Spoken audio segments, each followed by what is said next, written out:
Hey everyone, welcome back to On Purpose, the #1 health podcast in the world, where we get to dissect stories of people who are living with purpose, people who are living with meaning, people who are living an incredible life based on their passion and transforming lives and the world through it. Now, today's guests, if you haven't heard about them, I am so excited for you to learn about them. Not only are they listeners of the podcast, they're dear friends of mine, and they've made an effort to be here in between their crazy schedule of what they've been up to. So I want to tell you a bit about our two incredible guests today, and here I go. So Adil El Arbi and Bilal Fallah are the newest set of big budget studio directors you will want to keep tabs on. Moroccans by way of Belgium, they partnered in film school and are known for writing and directing the feature films Image 2014, Black 2015, and Patsa 2018. And they are the directors of the smash hit Bad Boys for Life. If you've not seen it, make sure you go check it out. I saw it twice in the week that it dropped, starring, of course, the one and only Will Smith and the awesome Martin Lawrence. LRB says, our movies are for a generation who doesn't have dreams. We want to give them a voice. I can't wait to hear their voices today. Welcome to the show, Adil and Bilal. It's so good to have you here, man. Bro. Jay. How you doing? I was so excited for your guys' energy to come to the podcast because I remember the first time we went out for dinner, and then when we hung out together, and then back at the premiere as well. I mean, you guys you literally ooze authenticity. Thank you just have that energy and vibe. Like whenever I'm with you, I feel like you're being totally yourself. You're just super down to earth. You're super grounded. And despite all your amazing success that you're having, you're just good human beings, man. So thanks, Thank man. you, brother. It means a lot that it comes from you. So. yeah, I mean it. It's such a big honor to be here. Yeah, man. and a privilege. Well, no, I'm excited to dive into your stories today. You've got a phenomenal story. And I think anyone who's listening and watching today, this is one of those stories that's going to make you dream again. It's one of those stories that helps you realize the value of hard work and the value of what it takes to really chase your dreams. And I think both of you embody that. So let's dive straight into it. And I want you to talk about, the first thing is, I want you to tell me about a funny memory that you two shared at film school when you met in St. Lucas. Well, St. Lucas in Brussels was a very artistic school, and it was actually full of white people, and we're Moroccans, Yeah. and Really? yeah, 100%.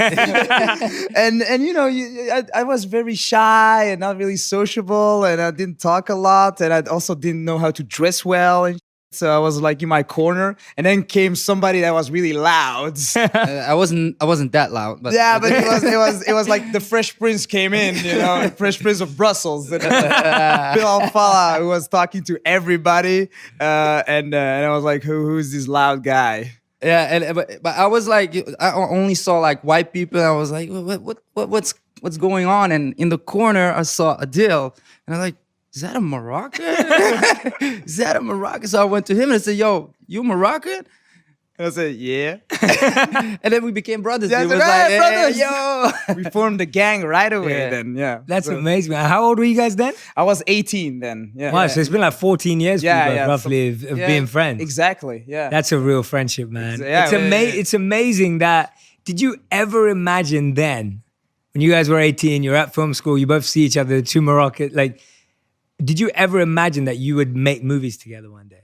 Well, yeah, I always thought I was going to be a lonely filmmaker. Yeah, and I thought I was gonna be like a dictator. My first movies, I was like handling the on camera. I did everything myself because I couldn't like give it to somebody else. So Yeah, you have your own vision like that, But when we became friends, we were helping each other out with movies, and step by step we realized that we had the same ideas, the same vision. Also, when we would read like a script or a story, in our head, I would explain to him how I see it visually and how cut together with what kind of music, and he said, I got the same thing. Yeah, it was like super freaky. Really? Yeah, it was. It's really phenomenal to have a feeling like that. Like see somebody seeing the same thing. Yeah, That's like it's scary at first. Yeah, scary. And first of all, I was thinking, what the. Like I'll beat this guy. Yeah. In the beginning, you're thinking like, oh, is this person just agreeing with everything I say? Like, that's amazing. That's very rare. By the way, I just wanted to say, and I'm saying this for everyone watching, this is the first time that we've ever done a double guest. And making you- history. Yeah, literally. This is historic for the podcast. And you've already raised the bar. The chemistry here right now. Now, next time we have double guests, it's going to be hard work to beat you guys. But what did you learn about yourselves and each other in developing that collaboration? Because I feel like when you're 18, we have this childlike collaboration of like, oh, we'd love to work together, it'd be cool. But now that you're actually doing it as adults and you've made multiple movies together, it's like, what have you learned about collaboration and working together in the process?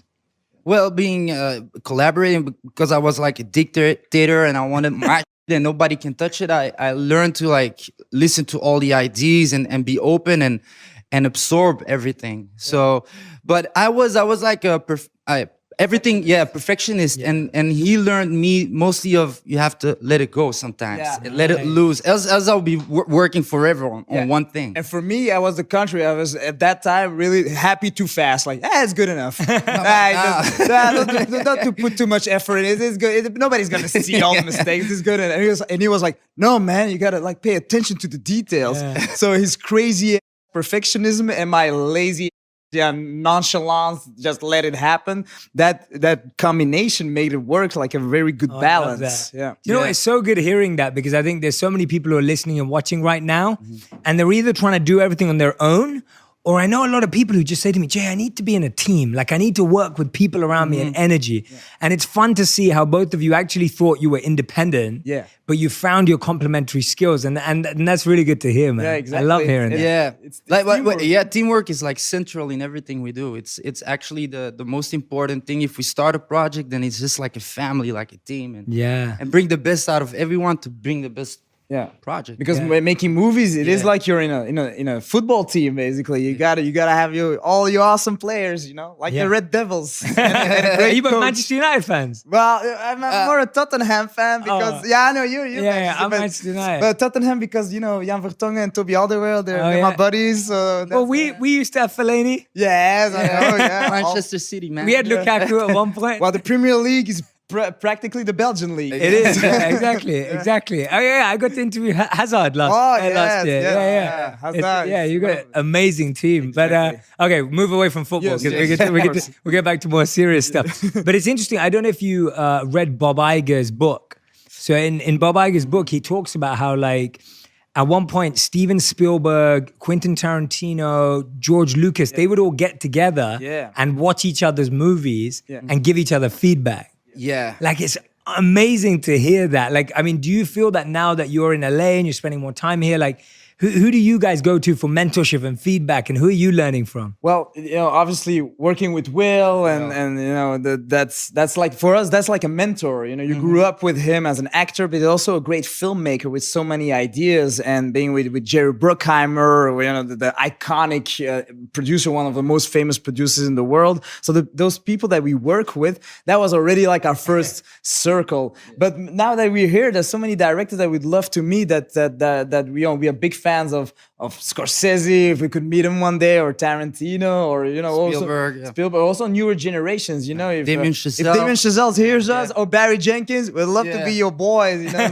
So we did that in Belgium, where there's also a new generation of filmmakers that are starting to break out also internationally in television, and we're all friends and we all watch each other's stuff, and it's great to see that we're basically all coming together in Hollywood now. So on the Belgian front, we already have that. Yeah. Okay. This is awesome. Before we dive into the main part of what I want to talk about today, I want to hear the one thing that annoys you the most about the other person, that one, and the one thing that you love about the other person. We'll start with the annoying. The annoying, but there's a lot of things. Start. Yeah, a lot of things. Yeah. I know it's difficult to choose one, but there's like a small things. It is, it's for some reason he always like slurps. Sucks on his food, even when it's not a soup. Yeah, and he always like when he eats with his mouth open, and that sound is so annoying. It's like there's only one sound and there's a. So that makes me nervous. That's really sorry that I say that. So you can't eat dinner together. Yeah, no, it's difficult. I mean, you don't just you're in your zone. We do a headset and we don't talk to each other. So that's. And what about love? What do you guys love about each other? Well, one of the things that could annoy me, but actually is awesome, is the fact that he's besides the movie, where he's perfectionist, he's really like let live and let live. Really, like, he's a good guy. He's really chill. He's really, sometimes, I get worked out. I'm pissed off about the small thing. I talk to him and I'll say, I'm so angry. And he's like, come on, man, just take it easy. Be grateful, be chill. I mean, don't worry about it. And I'm like, I wish I was like you. But it calms me down, and the fact that he's really very calm and chill and serene. Well, the funny thing is, I like when you're mad, because then he has this driving force that takes me, gives me a lot of power to go and that mad, or when you're mad, you put it always in work, positive, positive, canalize it in some positive thing, in positive energy, so that's why it's good that we have this dynamic thing, because he's when I'm too stressed really out, like opposites the whole time. Yeah, he's like the Zen master, and I'm the energy booster. Yeah, well, no, it's good. You can tell that you guys are great friends, man. And I want to dive into it now. We want to talk about serious filmmaking stuff, because you guys are incredible filmmakers. You're innovative. When I saw Bad Boys for Life, and I remember you sent me your Belgian movies too, which I had seen. So when I watched them, I was blown away by, whenever you see sequels being made now of movies, it's always it gets harder and harder and harder. Yeah. And usually the quality of the movie goes lower and lower and lower and lower. Yeah. And obviously I knew you guys before I watched the movie. And so my hope was that you were going to bring something amazing to it. And you did. I think everyone who watched it genuinely believed that the storytelling was incredible. The videography was awesome. Like, it was fresh, it was new, but it still kept the same roots and grounding of what we all grew up watching Bad Boys. But let's tell me that journey, and we'll do the Bad Boys journey, and then we'll go backwards on everything you did in Belgium. Tell me the journey of you two being at film school together, watching things like Fresh Prince growing up and Martin after school, and then you get this call that changes your life, that brings you into this world. Like, tell us about that journey. Well, yeah, for us, when you're in an art school, mostly they train you to make a very auteur cinema, which is good. It's a good thing. But it's mostly like art house movies, movies that you go to film festivals and stuff like that. So Hollywood is not really a good word there. Hollywood's like, nah, you're not in the right school. You're not cool. Hollywood's not cool. No, it's not cool at all. And we, as we would secretly say, so, hey, you like action movies? And it's like, yeah. Hey, do you like Jerry Bruckheimer movies? Yeah. You like Bad Boys? Yeah. Hey, what if one day, if they don't make it, when are they gonna make a third Bad Boys movie? That was what we were starting to say. And at film school, and year after year we say, hey, if they don't make a Bad Boys movie, we're gonna make that. Because back then we were 100% sure we're gonna do film school, and then we make one movie in Belgium, and right away we're in Hollywood and we make Bad Boys 3. So that was all the time. The thing that we would talk about is Bad Boys 3 specifically. We were even saying that we were like the Bad Boys of cinema back then. Like, we related so much to Mike and Marcus. We were always who. Well, I have a little bit of Mike in me, but also Marcus. It depends. Sometimes I'm Mike. I'm mostly Marcus. But sometimes if everyone want to be badass, I'm a Mike. But everybody wants to be like Mike Lau. Yeah, but everybody's mostly Marcus. But funny and sweet and warm and a good guy. But tell us about that process then. So you've had this dream, you're talking about it, you're thinking about it, which when you first told me that, that blew my mind. Because I was just like, it's so cool when you've talked about something, and it's quite a rare thing to pull off, right? It's like, first of all, they've got to be ready to make another movie. Second of all, you got to be the guys who get picked. Tell us about the process of being picked, chosen, selected, getting the job. How did it work? I just wanted to tell another little story. Of course, so when I was 12 years old, I grew up. I was like small, and then I grew really tall, and I became really skinny. And at school, I was like a nerd, and everybody laughed with me. So I was like a big nerd.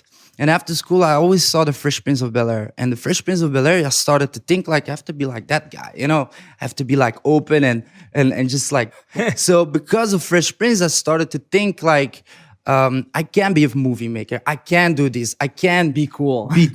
And basically because he was Silly Billy, like Silly Willy. And Will Smith saved his life, basically. Yeah, basically because of him, I started to open my mind to whatever I can be whatever I want to. Yeah. And to make a movie, first Hollywood movie with Will Smith, it's just like bigger than life. Yeah, and it all started when we met each other. There was a book which was called Black, which was about gangs in Brussels, and it was a Romeo and Juliet story between a Congolese girl, 15-year-old girl that falls in love with a Moroccan guy from a rival gang, and it was a very hard, very shocking story based on true events. And when we read that book, right away we knew, okay, this is gonna be our Do the Right Thing, our La Haine, our Mean Streets. This movie is gonna be our ticket to Hollywood, no matter what. But we were in the first year of film school, and we had flunked that first year when we read the book. So it was like still 4 years to go as the students. So we were like, okay, we need to make this movie by any means necessary, because this is gonna be the one that's gonna bring us to Hollywood. And then once in Hollywood, we're gonna ask for Bad Boys 3. So that was like the ticket. That was a plan. Yeah, it was really like that. And they were already planning to make a movie out of that. So we were thinking Belgium. Yeah, in Belgium. Game over. We were still students. So year after year, we started to make better short movies. And every short movie was basically a sort of adaptation of that book. Up until we started to win a lot of prizes with a movie that was called Brothers. And then we got the opportunity out of nowhere to direct the adaptation of that book, Black. And that's what we did. And we did this movie. It came out in 2015, and it blew up in Toronto Film Festival. It won a prize there, and that's how the doors of Hollywood opened right away. And the first producer to see the movie was, by chance of God, Jerry Bruckheimer. Wow. And when we thought, it worked. Yeah. This movie is being seen by him, his eyes. And then they said, Will Smith also watched your movies. So like the eyeballs of Will Smith is on our stuff. And that's where we got a meeting to meet Jerry Bruckheimer. Like one of the first meetings in Hollywood was at Jerry Bruckheimer's office. So it was 2015, and then they said, "What do you want to do, guys? Bad Boys 3." And I said, "No, it's not available." There's already a director. Which is the same situation as with Black, but we were like, okay, we're gonna steal that project somehow. And year after year, we were always like chasing it, and eventually the director, great guy, Joe Carnahan, he dropped out of the project. And then Bad Boys, all of a sudden, in the mailbox, the script of Bad Boys. And like, it's real. And the fact that, when we were like 19, it was, we really wanted it, but it was a dream, and we never thought it was really going to happen. Because when you say, we're going to adapt that book, and then that book's going to go to Hollywood, and then Will is going to see the movie, and then he's going to give us Bad Boys 3. We say that as 19-year-olds. It's just... we say a lot of stuff. Yeah, we say a lot of stuff. Yeah. But when it really happens, you're like... So at the point when we got Bad Boys for Life, the script in our mailbox, we were preparing a Belgian movie, Patser, or the international title is Gangster. And we were like 2 weeks or 3 weeks from the shoot. So Jerry said, "Are you available to make Bad Boys?" And then we said, no. And we turned it down. And we turned it down. That it was the most difficult no ever. Because you were already signed up. And like the whole crew was ready, all the actors, and it was a batch. Yeah, and I could never imagine I could say no to. I never believed that we would. Yeah, like I can't believe we're going to say no to Bad Boys for Life, to Will Smith, to Jerry Bruckheimer, to Martin Lawrence. And we did that. And it was that's just life, man. It's just, if it was not written for us, it was not written for us. And eventually, in 2018, he came back like, hey, we're going to do it again. And then we said, now we're available. And that's how it all happened. So it's amazing. It was meant to be. That's incredible. Tell me about what it was when you read the book Black and you thought, this needs to be a movie. Like, what was it about the story? What was it that connected with both of you that you felt so confident that was going to be your ticket into the directing world? Well, for us, because we're from Moroccan origin, Moroccans in Belgium, it's sometimes tough. There is racism, there is poverty among the Moroccan community. There's a lot of, also there is crime, there's a stigma. So there were no really public figure or filmmakers or actors that looked like us. Everybody was white basically, and also the movie world as well and the TV world. So that's why in film school we're the only twos.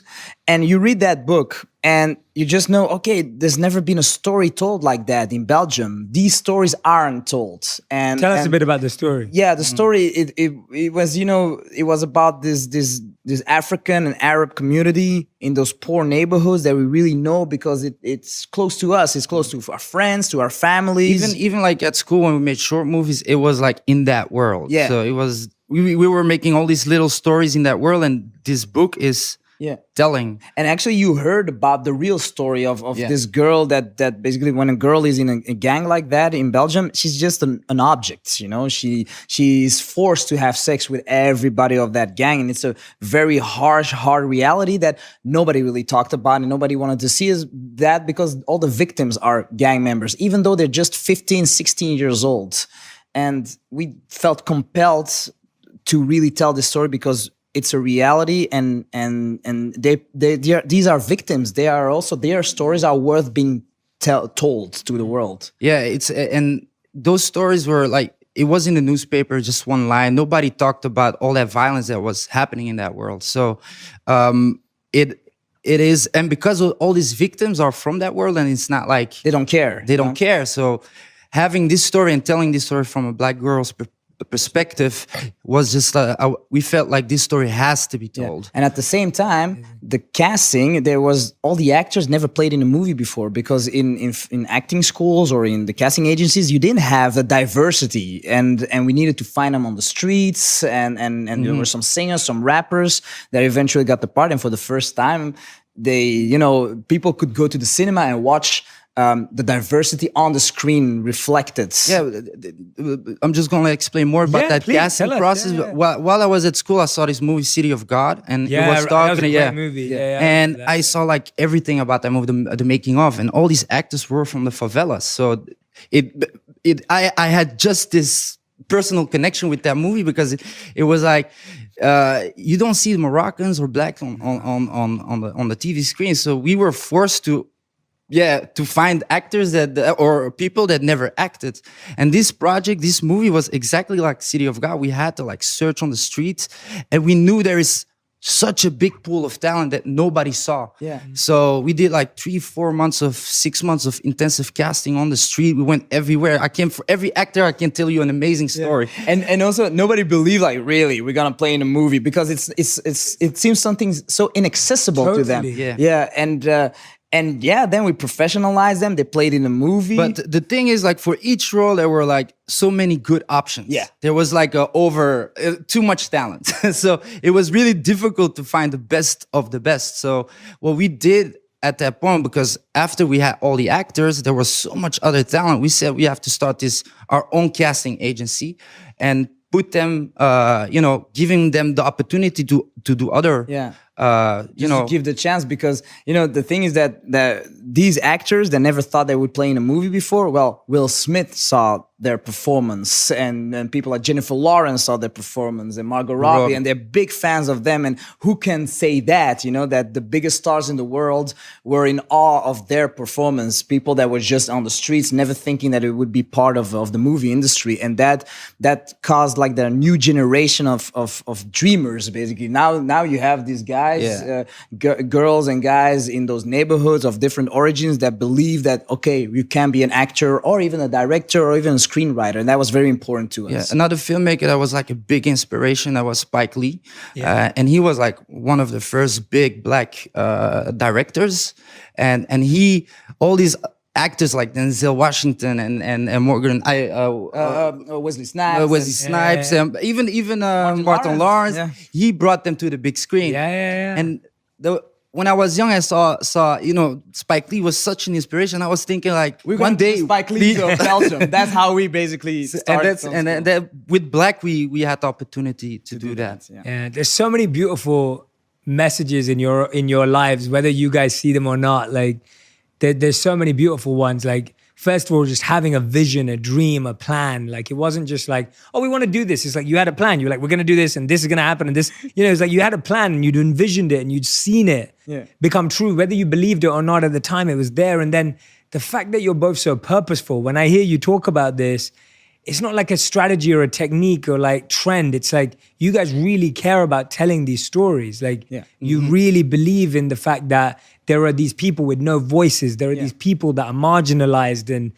not really understood. And you genuinely believe that they deserve a voice. Exactly. And to hear you both do that so purposefully is amazing. Tell me about, you said there's loads. Tell me about just one of the stories of one of the actors that just blows your mind, or one of the actresses that you worked with that you're just like, this person can't believe it. Because I know what you're saying, that if someone came up to you on the street especially in those streets, and said, "Oh, do you want to act in my movie?" You just laugh at them, right? Yeah, exactly. And so tell us about some of those facets. Just one, a couple of them. Well, one of the stories, like the leader of the black gang, is his character's ex, and when I had a face in my head, every time I read something, I see a face, and I was just, outside of the place where we were doing the casting, I was just smoking my cigarette outside, and I saw a guy pass with that face, and I was like, this is not true.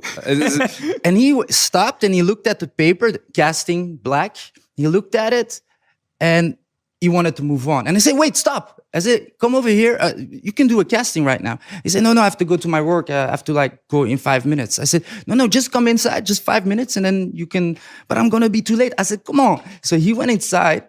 And he got one of the biggest roles of the movie. Yeah, eventually that's how it happened. Yeah, and we were searching for months. And every time I saw the actors playing this character, they were always yelling because it's a violent character, yelling. Yeah. And he was the only one that was super quiet when he talked, and it was so dangerous.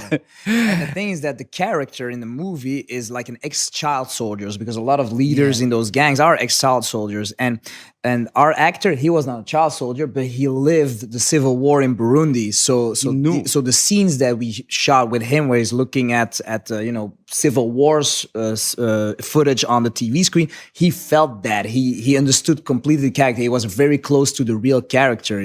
So what a coincidence! Yes, it was like a sign. Another story. I was just just in the center of Brussels eating my bread, and there is this character who's like a white guy, but he wants to be like a Moroccan, street. He wants to be he wants to be the most Moroccan of the gang, but he's a white guy. And I was just eating my bread, and we were searching also months for that character. And there was this guy next to me with his two friends, and he was talking. He was like the character.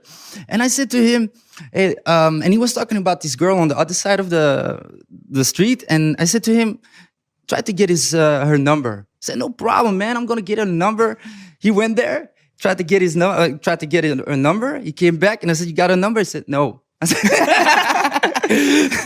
he said, but next time, another girl. I said, okay, you must be an actor. Yeah. And he got the part, so it was crazy to see these characters, alive here, and they eventually played in the movie. And also, the stories about this black girl, and we were the character that plays the main black girl. She was the only one from the whole casting that found her way to us. Yeah. We didn't search her. She came to us. And she was a fan of the book, a huge fan of the book. And it's because of that she eventually went to the casting, because she was such a, she loved the character ever since, she as a young girl read it and always thought that one day there should be a movie about that book. And that's how she became the main actress of the movie. And now she's playing in other movies. And I can tell you a story about each character. I know. But your guys' stories literally sound like magic. like when you're just literally, because when you're like, oh, this girl, she loved this book and she wanted, it's so beautiful to hear it. Like it really is. Like it sounds like you listen to music speaking to you guys talk about it, because it's like, it is just the imagination of what happens when you dream. But tell all of us about the days when it didn't feel like magic. Oh yeah, well, tell us about the days when you were starting out and you weren't, the magic like this magic wasn't there. Like there was time when money was low or when the production budgets were too low, and you're sitting there, I mean, we've talked about this, you're sitting there editing for hours and you're stressing out. Yeah. Tell us about what kept you committed to your dreams. Well, it's when there wasn't the feeling of magic. Yeah, the thing is that you got a lot of fear, you got a lot of, because there's no guarantee. You dream so big and it's so unbelievable. It's like, why would we be with Will Smith making a movie and with Martin Lawrence? I mean, that's for special people. It's for big stars, especially you don't have an example of people like us from Belgium at this young age. So there was no precedent to it. And we had no money, and our family are really poor. And my family was okay, but when you start to study, you live on your own, no money. No money. And my family was really poor and they didn't have any money. And movies is basically a job for either the super rich, because you got mom and dad giving, it's like funding your hobby, or for the super poor, because you ain't gonna get any money for years. And it's not something that you cannot do that on the sides. You got to do all the way, go all the way for movies. If that's really your passion, your dream, yeah, you got to spend all your time in it, which means that you don't spend your time earning money. and you know, but it was also the thing that would make us survive. It's like when you say it was our purpose, you know, it was really the thing. Okay, we're in a difficult situation. It sucks. Where I'm sleeping at his place, which is the place of his parents, on somewhere, you know, in the attic. in the attic, you know, on a mattress on the ground. But at least we are filmmakers, you know, and you know that one day we're gonna laugh about this. Like 10 years, we're gonna laugh about this. Now it's a struggle, and it's that dream and that passion and that makes you feel alive, that keeps you going, no matter how hard the struggle is. And when we speak to young people, to students, when they ask us, "Yeah, what's your advice?" Our advice is always, or we say, "You're gonna fall flat on your face and ground. It's gonna hurt, but you gotta get up and continue. Just don't be surprised when it's gonna hurt. And it's gonna hurt a lot, but all of that's gonna make you stronger. And through all the struggles, through all the, you know, the heartbreaks and the pain and all of that, that's why when people say, "Hey, how does it feel now that you made Bad Boys and it's a success?" We always say we're relieved. I mean, yeah, you can say you're happy. Of course you're happy, and you say, but we're like, whew, we went. It was a hell of a ride. It was dangerous, like an action movie. You thought you were going to die, and eventually you survived that ride.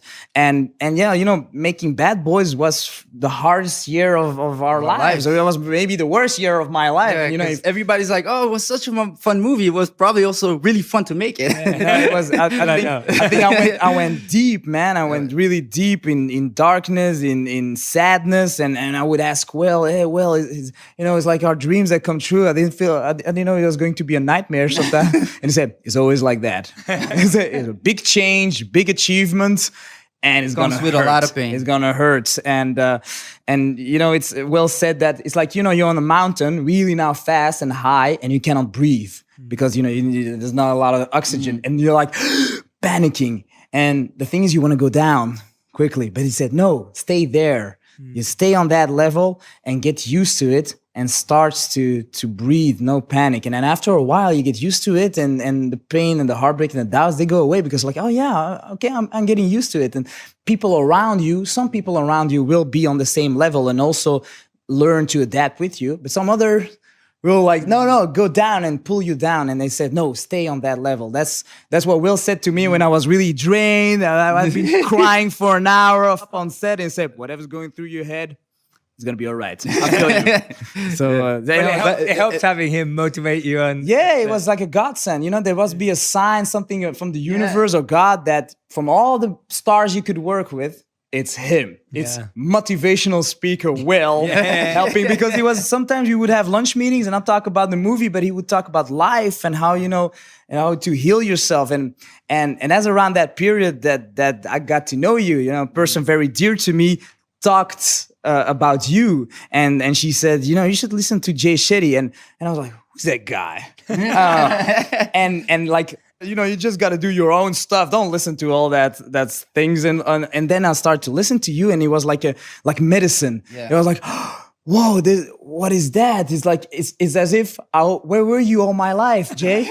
I needed you all my life. And it opened up a whole world to me of the healing and growing and on the spiritual level, you know, because I always thought, when I achieve something, and same for you, you achieve something and then you're going to be happy and then you're going to be good. Like, oh yeah, okay, we're struggling, we have no money, but one day we're going to make our first movie and then we're going to be fulfilled. And then it doesn't happen. We make our movie, but you're not fulfilled. Then, oh yeah, we're going to make a better movie. And then, oh, we're going to go to Hollywood, and then we're going to make Bad Boys. And when you make Bad Boys for Life with those 2 stars and you're on the top of the game and still you're not happy, you crash, and then, you know, you got to find something else. You're going to find something deeper.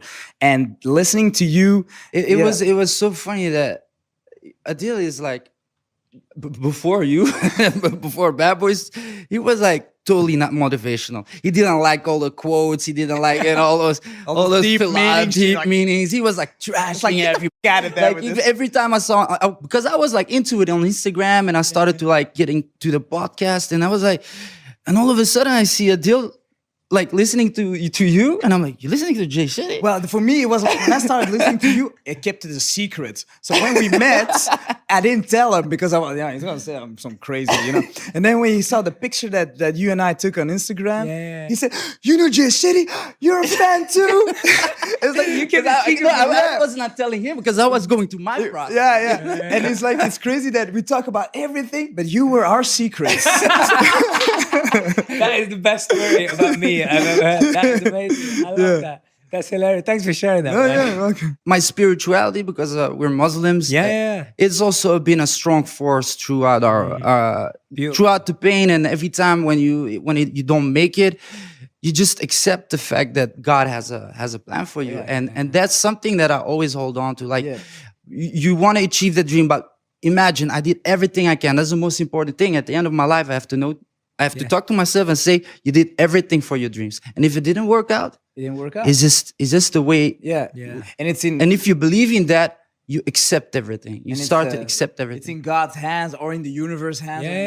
Whatever spirituality you have, I think it's important to have. Yeah, that's beautiful. In the journey to your dreams. And you see that in so many incredible people's lives, their faith and belief in God or the universe was such a important thing for them. You look at the people that made the biggest changes in the world. Yeah, exactly. They all had that. Yes. And so you can see how important it is for all of us in the way, because you both are change makers. Like you're filmmakers, but you're change makers. Wow. Because you're trying to make films that change people's lives. You're not just trying to make films. Like messages are so important. Tell us about, so you talked about the advice that Will was giving you, which is beautiful to hear, because I know the same. Like Will's so philosophical. We had that conversation that we were together at. Like it was brilliant.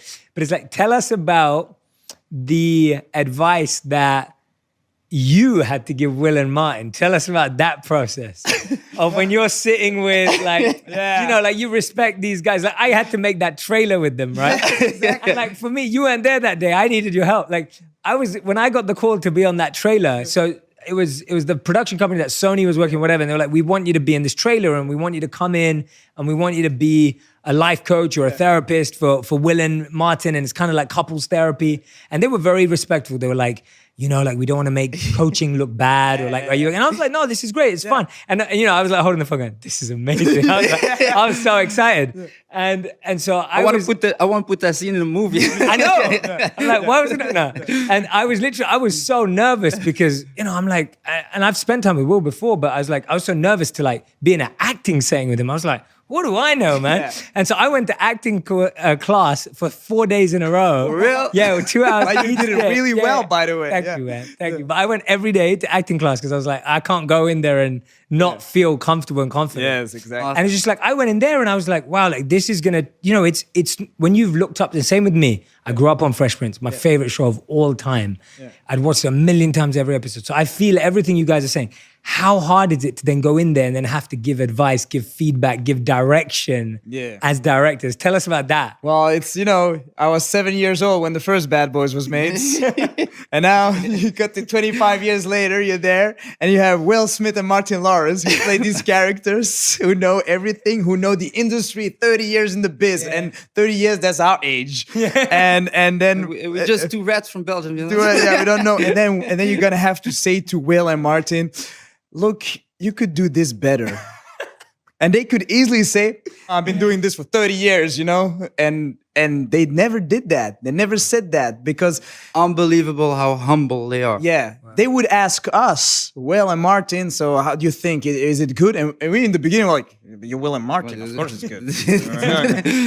We're not gonna, say anything. But the thing is that they chose us. They chose us to be their directors. So they want you to direct them. And sometimes Will, the first week, Will tested us. He tested us. There was something he didn't want to do. He didn't want to wear the badge, the cop badge on the chain. Okay. For some reason, he didn't want. And every time he had for us, it was super cool to have the Miami badge. Because of the second movie, they have that. And then, every time he had a good argument, so a filmmaker's argument, like a scene, said, no, we're at the bar, we're not on an intervention, so no reason to do it. So, okay. Another scene, he said, we're just walking here, we're not in an intervention, no reason to do it. All right. And there was only one scene left. If we don't have that, it's never in the movie. And it was an intervention scene. So we go to Will, and it was the first week of shoot. So, where's your badge on the chain? And we'll say, oh no, we're not gonna do that because what? It's an intervention scene. And then he said, in front of the whole crew, everybody, he said, this is so unnatural. This is so wrong on so many levels. And we're like, and then heartbeat goes fast. He's like, well, he's talking. He's like, he's not agreeing with you, pretty angry. And then this is wrong. This is wrong. And then Martin can wear it. Martin, I would wear the badge. Well, he can wear it. Then, no, it's both or nobody. 45 minutes. And after 45 minutes, you got to wear the badge well. And it's okay, I will do it for you. Only for you. But know that it's wrong. It's so and the wrong. whole crew was looking at us. Yeah. And I felt so bad. Yeah. I was like, maybe he doesn't have to wear it. And no. We won. Let's keep the badge. And we never knew why, but I think he did that to test us. Like, really, are you guys, we're fanboys, but are you also going to be directors? Yeah. And that process was the whole time. Even with the script, if we had an idea, he went like, why? And like asking so many questions. We had to like, normally we think till a certain point, but he pushes us to go all the way. Like, why, as a filmmaker's creative standpoint, do you want to do that? And if you really, as a creative, you want to do that, he fights for you. He falls on the sword for your ideas. So that was really great. Wow, that's awesome, man. That's great to hear. And this is what I love about this conversation that we're having, is that people see like getting the movie seems like an achievement, but actually the challenge starts there. Yeah. Because you're now in the big league. You're now working with people that you admire. And on top of all of that, you've got to realize the fact that now you're being judged for real directing and real filmmaking on a high level, which seems like a high challenge. How did you guys prepare yourself to learn how to be open to recognizing that now the challenge starts and still allow your creativity? Like, when you were doing Black, you had a lot of guerrilla filmmaking, you were trying taking a lot of risks. You're like, how did you let that energy stay, or did you actually have to change energy?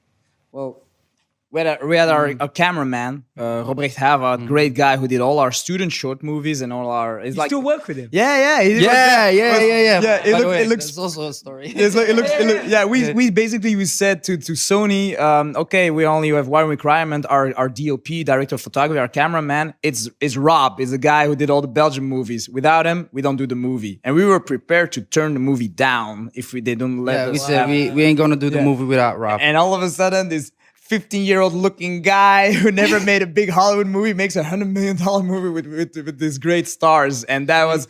So you have to imagine, as a studio and Jerry Bruckheimer, and you have two young guys who never made a big Hollywood movie. Our biggest budget is like 3 million and this is like 100 million. And then the cameraman is also somebody who never did this, like who's in charge for all the image. It's also the same guy like us. But having us three basically helped us in eventually thinking it's the same as making a movie in Belgium. Because the first couple of weeks you don't breathe, you don't sleep. You're like, it's like dead or alive. It's also weird because it's like a dream. It's weird to be on set of a big Hollywood movie with like 250 people and being in a movie yourself. Like this iconic. We always thought this is like an episode of Punk'd.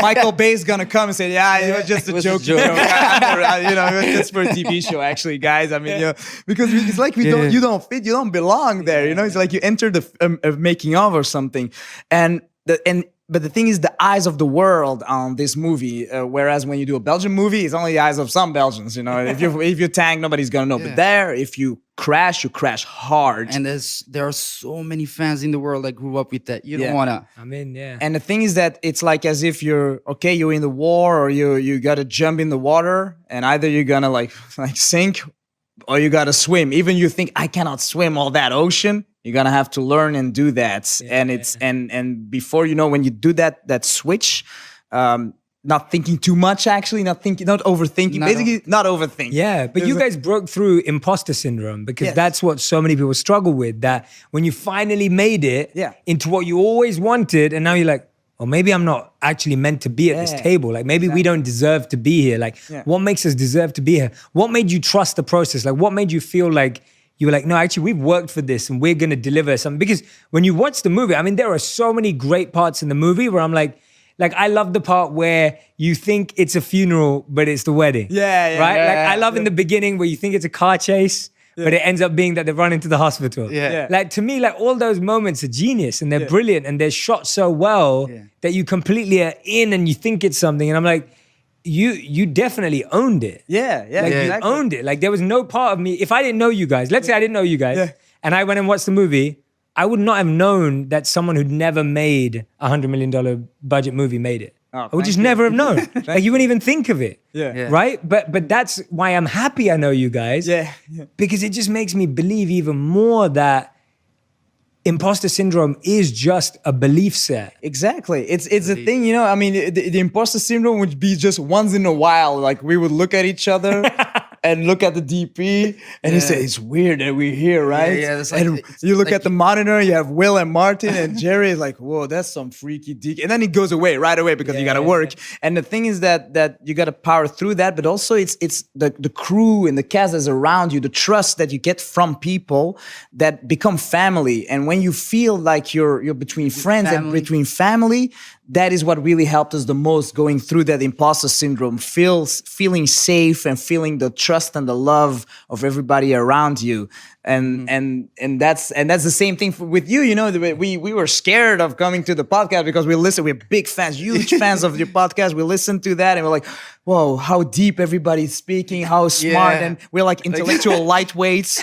But talking now with you is like we feel like you are bro. Yeah, we're family. Yeah, we're Yeah. family, and that's what helps us going, that trust and that love and that caring and respect that helps us, just go with the flow, basically. Yeah. Yeah. How many days I had doubts. Like I was thinking I am totally not good so many times, but it's the people that surround you is like a super important aspect in this process. Yeah. And you guys are natural storytellers. Like even when you're telling me the story of the actors and people behind the Yeah. scenes, like you guys are brilliant. Like that is, I felt your energy when we met, and when I wanted you on the podcast is because I wanted people to feel that. And I love how genuinely vulnerable you are about being excited about what you're excited about. Yeah, Because yeah. I think what happens sometimes is people make it or go somewhere and then they act like all cool about it. Yeah. You know, like, oh yeah, it's just, it's just meant to be. Yeah, it's just like, act. I remember, like for me, it was things like, first time when I went on Ellen, Yeah. like that for me was just I was yeah. like flipping Ellen, like watch my interview and want me to come on the show. Like that's so cool. Like, Same. and it's like, it's so fun to celebrate stuff like that. Yeah. Because I feel like sometimes we get scared of celebrating because we think it makes us look less. Yeah. But actually, it's just, you're right. We're just kids who just are living these incredible lives. And I love feeling like that. I listened to the podcast with Jada, and it was like, oh my God, he's interviewing Jada, and I'm like, oh, but we know Jada. Yeah. So that's the vibe that we Yeah, have. yeah, And but I like seeing it with you guys. Yeah. And I want people to experience that too, that you don't ever have to pretend to be someone you're not, or you never have to lose that excitement and that, authenticity has always been something very important to us, and we did everything to keep that same authenticity in a Hollywood movie, because we could have done maybe any action movie, but the thing about Bad Boys is that these two characters, it's us. It's Yeah. retold with this movie, a very personal story, what it means to be like the ride together, die together, what it means sometimes when, you're almost on the verge of a breakup, you don't want to do the same thing, you have another vision. Sometimes there were periods where we didn't want to make movies together, like this is over, man, I got another vision, and in the end it comes together, and by reading that script of those two characters, we felt like this is us. Yeah, Through Bad Boys. I think every human being in the world searches that same connection with somebody, that friendship, that if times go up, that you have somebody who's having your your back, and that friendship that Mike and Marcus has is so universal and so beautiful and so personal at the same time. It's just It was a very personal story. This is a $100 million action movie. What were the other messages? I think that's important because you've focused on making movies that have messages Yes. before this. Yeah. I felt when I was watching, there were a ton of messages like the one you just shared. What were other messages that you were trying to, that, maybe we need to watch it again and notice that? And what were some of the messages that were big for both of you? Well, it was, working with Will is like the grow or die message, basically. Yeah. Even though, when you make all movies have a certain message, and you don't want to message, because it becomes cheesy. But it's like the underlying theme, and it's you want to have an arc where people evolve. And this Mike Lowry character, he's at the start of the movie a certain way. He wants to remain strong and young, and wants to remain the image of Michael Lowry Yeah. and forgets how to become just himself. Yeah. The normal Michael Lowry, and Except the fact that he's growing. he's Yeah. growing. He's and in Getting film older. and it can be weakness. Weakness is not actually really a weakness. Being able to show a weakness, a vulnerability, is a strength. And that is something that he learns, and that is something that we too, when we were, starting, because when you're Moroccan, you're very like macho culture. And you're man. After, if you keep this like in a kind of cocoon or cling on that thing, like, and you don't let it go. basically you break yourself, you crash. And that is something that we learned, during the making of this movie, where we all crashed eventually. It's like, you gotta let it go, and you gotta find ways to grow and to heal yourself, and allow yourself to be vulnerable and to be open and You really changed. yeah. He wasn't like that before. Bad Boys really changed him. Yeah, this experience, As a person, his soul really changed during the. Yeah. You guys really disrupted, I feel like, just what you're just saying right now. Like, that's what I noticed in the movie when I was watching it, that you were able to show the weakness of the character we all grew up admiring or wanting to be like. Yeah. And showing that it was actually better for him to Yeah. be vulnerable to that. Yes. Rather than just continue to pretend. And I thought that was really, it was bold as well. It was a bold move. Yeah. But it was also very culturally relevant right now to show that in a man and being more vulnerable. Yeah, and it's yeah. very relatable, so. Very relatable for all of us. And I really feel you guys have disrupted the industry, because even when I hear you say stuff like, oh, we're not going to do this if it's not our DP, right? Like if you're not bringing your crew with you. Yeah.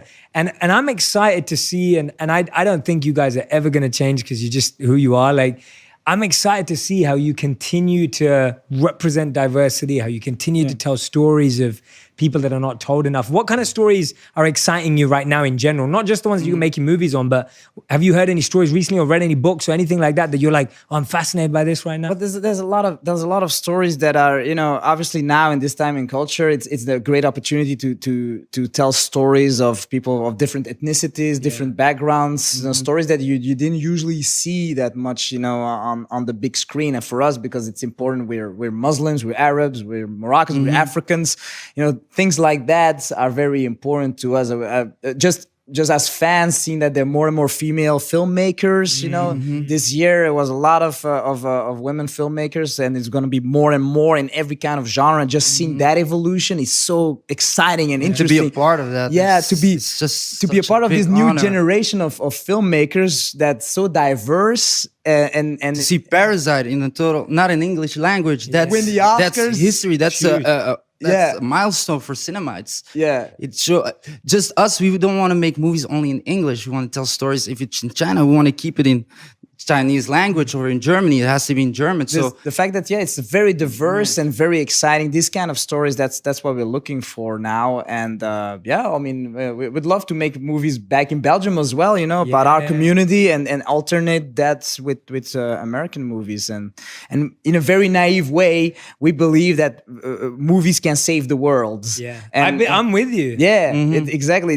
For us, there are two reasons. One reason is just as filmmakers, when we did Bad Boys, you have 250 people on the crew. And nowadays we all say there's people don't agree anymore, people are polarized and all of that. But we gotta say that when you make a movie, you got 250 very different people for different backgrounds, different ethnicity, different history, different political views, their religion. They're all super different. On the paper, they would say they never will get along. yeah, they're like totally opposite. It would be war. And on our movie, they're all together like a family, working for the same goal, working for one vision, and we're all friends. And then you see that everybody's so different, but everybody's working together. And it's not what you hear sometimes, that it's like, everybody's like on their own. No, a movie set proves that we are all able to go in the same direction for the same goal. And it's maybe very naive, but I just see it as a proof. It happens. That's true. And in theory, they would be enemies, but on our crew, they're all allies and friends and family, and they care about each other. And on the other hand, movies is something very empathetic. You cannot make a movie or watch a movie if you don't have empathy. And empathy is something that you talk a lot about. And it's just crazy that everybody in the world no matter where you are, what you are, you have empathy for this character that you don't know. It's a character you don't know. It may be also a fictitious character, a character from another planet, from another era, and you feel for that character. You fall in love maybe for that character. You hope that the character is gonna make it. You're gonna cry if that character dies, and that's crazy. That proves that movies make people human, and that empathy exists through movies. So that's why in this very childish way we think movies save the world. No, it's not childish, man. You guys, I feel the same way. The reason why I started doing podcasts or media or videos and all of that was because I felt that media changes our vocabulary around an issue, around a theme. Like when you were able to show a man's vulnerability, like now it's like, oh, wait a minute, I think I'm Mike Lowry, but he's growing when he's doing that. Oh, maybe I should do that, right? It's like we mirror what we see in media all the time. And I feel like media is always going to lead the way because more people are going to watch movies than read books. More people are going to watch movies than come to a course or a workshop or a seminar. It's always going to be the same way. And therefore, I'm so happy that people like you are making movies. Thank you. Because I feel like our faith is in good place. Like, you know, we need storytellers who want to tell those stories, who want to have deeper messages, but in a smart and entertaining way. And I think you guys do it beautifully. So we're going to do what we always do on the podcast, as you know it, because you listen. Yes. We've added another segment recently, which I don't think you would have heard yet because it's in the new episode. It's called Fill in the Blanks. Oh, fill in the blanks. So I read a sentence and you both have to fill in the rest of the sentence. So we'll go both of you. Whoever goes first. I don't mind. You decide who goes first. Okay. Being a director is similar to? Being a captain of a boat. Exactly. And sometimes it can be the Titanic. Okay, good. No, exactly. No, you can't say that. No, you can't say that. Being director is Similar to. is Trenches. pretending you know it. Okay, good answer. A great movie starts with. A great title. Okay. Oh, I would say a killer opening scene. Okay, good. All right. The best way to manage actors is. Being a psychiatrist, a lawyer, a politician, a diplomat. All the skills. Gotta be everything. All right. There is no film without. Empathy. Oh, nice. Camera. All right, good. All right. Working with a partner is. Love. Riding together, dying together. Nice. I like it, guys. All right. The one film I wish I made is. Star Wars. Well, there's a lot, but I would say. But you know, Star Wars is such a big universe. Just between us, Star Wars is like the Greeks had their mythology. We have Star Wars. The new Greek mythology. Just between it became a religion even now. So I did. It came out of one mind. Yeah. And the whole universe it's created is unbelievable. It's infinite. I would say Jurassic Park. Oh, yeah. Park, It's a good movie. Yeah. Jurassic Park's a good movie. All right. Martin Lawrence and Will Smith are both brothers for life. For life. Nice. When I first started directing, I wish I knew that no matter how big the movie is going to be, that movie is not necessarily going to make you happy or bring you happiness. It's going to be something else. That's beautiful, man. And no matter how big the budget is, there is never enough money, never enough time. Nice. That's good answers. These are great. My proudest moment has to be. There are lots, but I think being able to show the movie to my dad, basically, to have him in. He was sitting in the theater next to you. I know. It's so nice to meet him. Yeah, and he knew also his wife is a big fan of you, so you're a secret fan. You're secret fans of you, but being able, he's there. You see the movie, and it's the first. Maybe also the first time he met Will Smith, because the very first single I got was Miami by Will Smith. And he met him for the first time in Miami. Oh, wow. My proudest moment is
that I always kept going. Yeah. Kept going. Yeah. Nice. That it's the movie is made. It's just Amazing. my proudest thing. I love it, man. All right, these are your final five, your fast five, which you guys know about. So the first question I'm going to ask you is, if someone gave you $300 million in funding, what movie would you make and who would you cast? Oh, A new Star Wars. new universe. Something that's not based on any books. It's just like George Lucas. You come up with something new, and then you have nerds doing fan fiction and making war with each other clothes on Twitter and toys. Yeah. And it goes on generation to generation. It just created like a monster. Like George Lucas, he created Frankenstein, basically, in the movie world. So that. I love it. That's a good answer. Okay, let's do this question. What advice would you give to young filmmakers out there? You got to stay true to yourself and do something with your heart. Yeah. Because if you make something just for the sake of it, so just for the money, you may earn a lot of money, but you're gonna lose a year of mindfulness, of your soul and all that. So it's got to be something true to your soul. Yeah. Something that feels the soul. And be prepared to have a lot of pain. Just you're gonna fall a lot, and be prepared to. Don't be scared to make mistakes. Because making mistakes, that's when you learn. I love it. It's good answers. All right. Question number 3, your favorite movie and why? My favorite is JFK by Oliver Stone. Ah. Because it's, I was very young. I was 9 years old when I saw that. And it's a historical movie about something that really happened, about conspiracy theories, and it makes you think.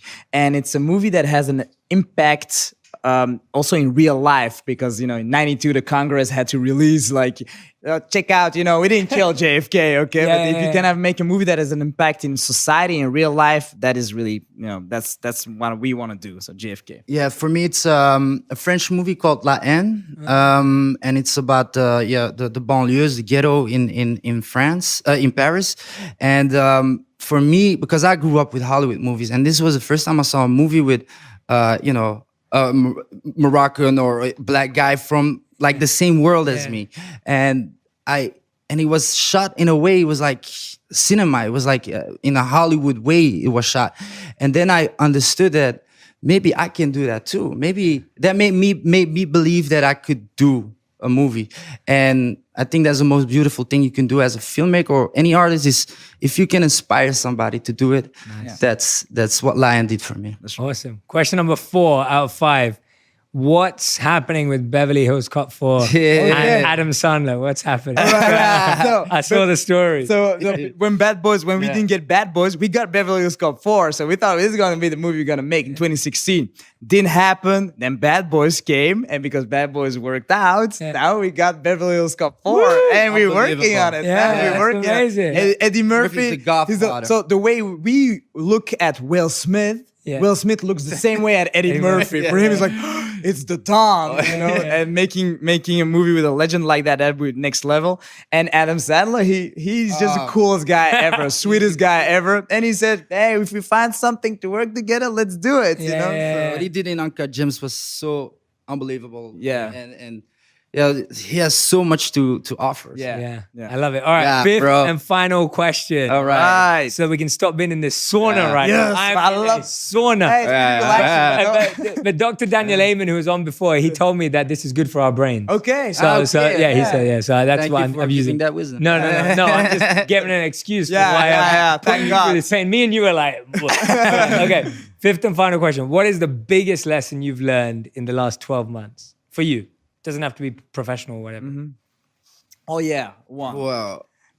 When I'm in a meeting or I have a good idea, somebody says something good or bad, or I think it's good or bad, I gotta say, let me think about it.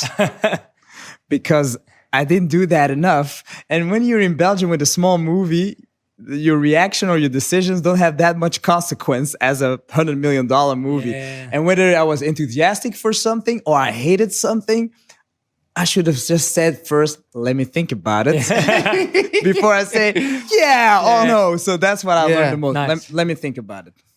For me, it's let me say it. It's sometimes I'm in a meeting and I'm thinking something and I'm like, I I think I have to say this, but I'm not gonna say it. Right. And that makes a big difference because sometimes it's too late, and then you say, I had to say it. So don't regret, say it, don't be afraid. Yeah. So I'm starting to learn that. Don't be afraid of saying what you think. And in the worst meetings that we had is because he didn't say it and I didn't say, let me think about it. That was That we crashed. I love it, man. I love it. You guys are the best. Honestly, this is the most fun I've ever had. Like, this is so good. Like, Thank you, I could Jay. sit and talk to you guys for hours. Like, I'm genuinely so excited to see the movies you guys are going to create. Thank you. I want to serve and support in any way that I can. I'm here for you guys if you ever need me. Can't wait to read You your got- book, man. Yeah, you got- Yeah. yeah. Thank you. I'll definitely get you guys copies. But yeah, don't literally, you guys can call me anytime I can help either of you with anything. And just, yeah, I'm so proud of seeing what you guys are doing. And I know that there are so many people out there who are listening and watching that can be inspired by you guys. And I can only hope that you continue to be the same way because you guys are great just the way you are, man. And Thank you, bro. Give me a hug. it's Big love, big love. I just want to say, Jay, thank you for being in our lives. Do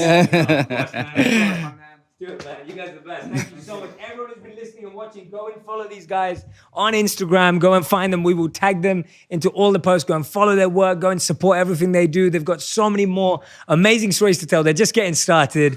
Please, please, please go and give them all your love and all your support and anything that they said because they're so humble that they don't know it. They dropped so many lessons today. They dropped so many messages today. They dropped so many beautiful insights today. I want you to share those insights. I want you to tag all three of us so we can see it, mainly so that they can see it, because I want them to realize how many beautiful lessons they're sharing with the world. So